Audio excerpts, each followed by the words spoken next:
All right. Thank you, everybody, for tuning in here.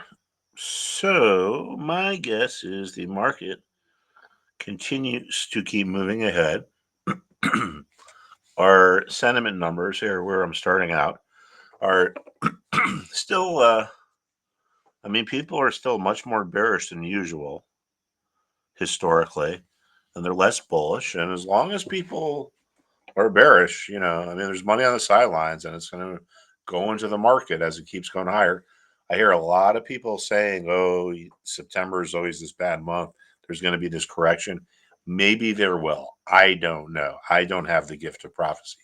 But one thing I do know is on Wall Street, or probably in many other aspects of life, if everyone's saying this is going to happen, it generally doesn't.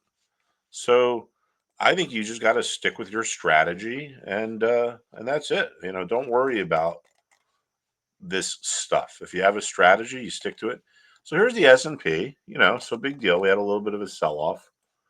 It's just random profit taking. This, if we look at this site over here,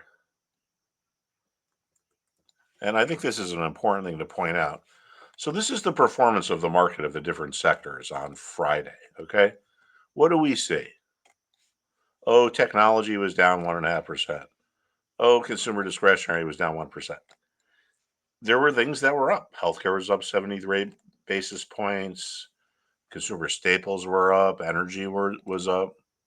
So let's just take a look at these sectors. And with the technology sector, well, what we're going to do now is look at the ETFs that track these sectors. So this is, absolutely fine if you ask me. We as long as we hold above this 257 level, we just had a bit of a bounce and now a little bit of a retrace. So that looks okay. The financial sector,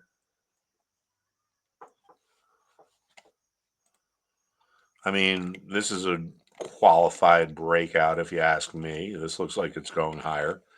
When you get resistance is a large group of sellers, right? And if you get above resistance, traders say it's a breakout. And it's not just symbolic. It shows you that the traders and investors who created the resistance with their sell orders have either left or have left the market. They've either canceled or finished their orders. So you take supply out of a market, it sets the stage for a move higher. So financials are looking good. Let's take a look at healthcare. That's the next biggest one. We've had what I call the transformation, or actually I call it the conversion. It's the same thing. But when something breaks resistance, and if you're wondering, is it a real move or is it a fake out? Well, if the resistance converts into support, it sets the stage for a move higher. And we see this all the time. Seller's remorse.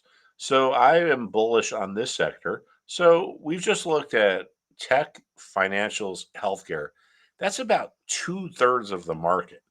And in my opinion, they all look good so far.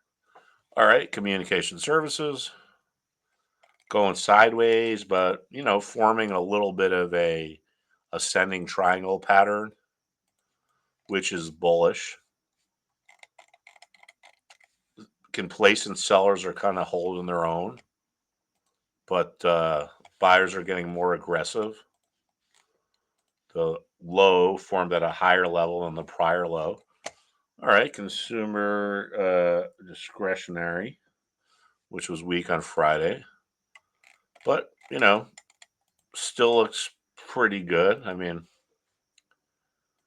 level to watch here is right there. So just a little bit of profit taking. Industrials, industrials remain range bound.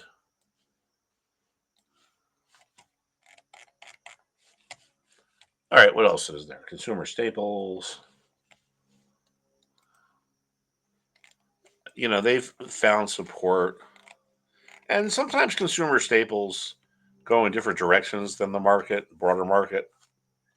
Like when we had the big tech sell off 2 weeks ago, and the 2 days, it was a Tuesday and a Wednesday. Well, guess what? When tech was going down, this was going up. So anyway, this has found support. I mean, utilities.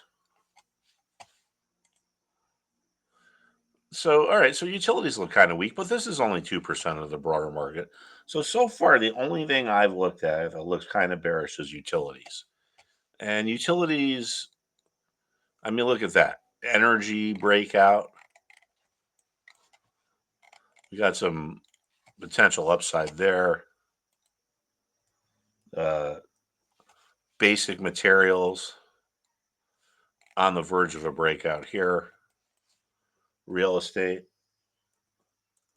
I mean, other than utilities, I mean, the market looks fine. I mean, this is going sideways.